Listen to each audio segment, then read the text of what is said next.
नमस्कार दोस्तों, मैं जितेंद्र कुमार शर्मा स्वागत करता हूं आपका देवांश कोचिंग क्लासेज में, एक ऐसा प्लेटफॉर्म जो देता है आपको मैथ्स के बेस्ट सॉल्यूशंस।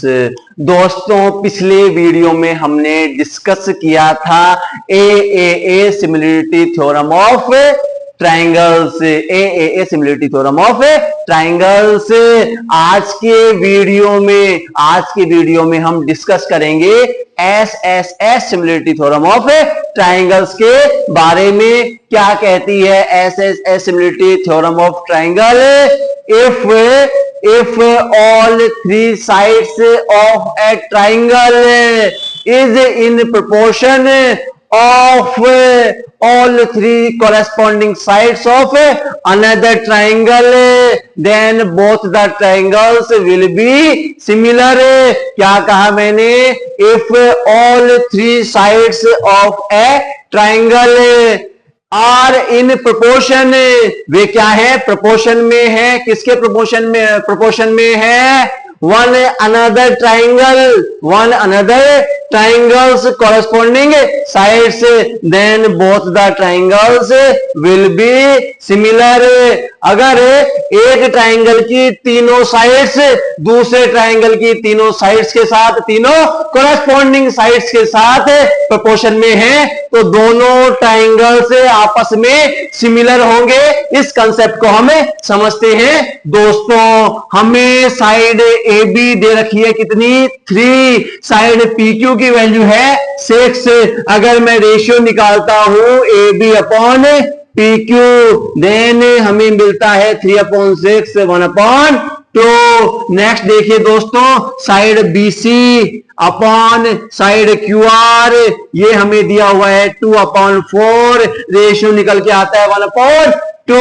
तीसरी साइड की बात करते हैं, ए सी अपॉन पी आर। ए सी हमें दिया हुआ है 5/10 1/2। यहां देखिए दोस्तों, तीनों जो साइड्स हैं ट्राइंगल एबीसी की, तीनों साइड्स हैं वो प्रोपोर्शन में आ रही हैं दूसरे ट्राइंगल पीक्यूआर की तीनों साइड्स के साथ।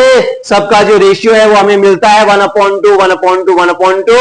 यानी मैं कह सकता हूं कि A B upon P Q equal है B C upon Q R के, और वो इक्वल है A C upon P R के। एक ट्राइंगल की तीनों साइड्स दूसरे ट्राइंगल की कॉरेस्पॉन्डिंग साइड्स के साथ प्रोपोर्शन में है, तो दोनों ट्राइंगल आपस में क्या होंगे? सिमिलर होंगे। क्या होंगे? सिमिलर होंगे। एक ट्राइंगल की तीनों साइड्स दूसरे ट्राइंगल की तीनों साइड्स के साथ क्या है? प्रोपोर्शन में है, तो दोनों ट्राइंगल्स क्या होंगे? आपस में सिमिलर होंगे। सिमिलरिटी में एक ट्राइंगल की तीनों साइड्स का दूसरे ट्राइंगल की तीनों साइड से इक्वल होना जरूरी नहीं है। अगर उनका रेशियो सेम है तो दोनों ट्राइंगल्स को हम सिमिलर कह सकते हैं। दोनों ट्राइंगल्स को हम सिमिलर कह सकते हैं। अगर दोनों ट्राइंगल्स सिमिलर हैं किससे? एस सिमिलरिटी थ्योरम से, तो क्या रिजल्ट निकल के आता है दोस्तों? तो देखते हैं। जैसा हमने एंगल थ्योरम में पढ़ा था कि अगर एक ट्राइंगल के तीनों एंगल दूसरे ट्राइंगल के तीनों एंगल्स के साथ क्या है? इक्वल है, तो दोनों ट्राइंगल क्या होंगे? सिमिलर होंगे। और अगर दोनों ट्राइंगल सिमिलर हैं तो एक ट्राइंगल की तीनों साइड्स दूसरे ट्राइंगल के कोरेस्पॉन्डिंग साइड्स के साथ प्रोपोर्शन में होंगी। अभी हम यहां देखेंगे कि अगर एक ट्राइंगल की तीनों साइड्स प्रोपोर्शन में है, एक ट्राइंगल की तीनों साइड्स दूसरे ट्राइंगल की तीनों साइड्स के साथ क्या है? प्रोपोर्शन में है, तो दोनों ट्राइंगल सिमिलर होंगे। और दोनों ट्राइंगल्स के कोरेस्पॉन्डिंग एंगल क्या होंगे? इक्वल होंगे। दोनों ट्राइंगल्स के कोरेस्पॉन्डिंग इक्वल एंगल्स क्या होंगे?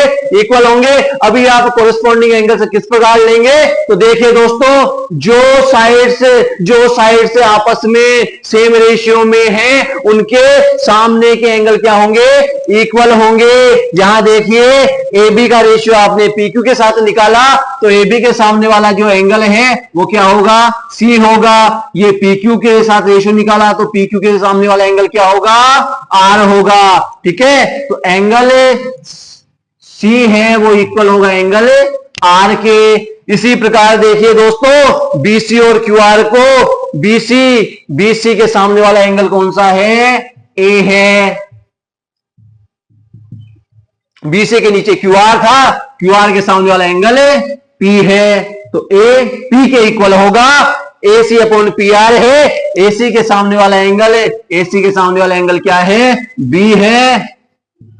एसी के नीचे पी आर था, पी आर के सामने वाला एंगल क्यू है, तो बी क्यू के इक्वल होगा। तो दोस्तों देखिए, अगर साइड से प्रोपोर्शन में है, साइड से प्रोपोर्शन में है, तो तीनों कॉरेस्पॉन्डिंग एंगल भी इक्वल होंगे।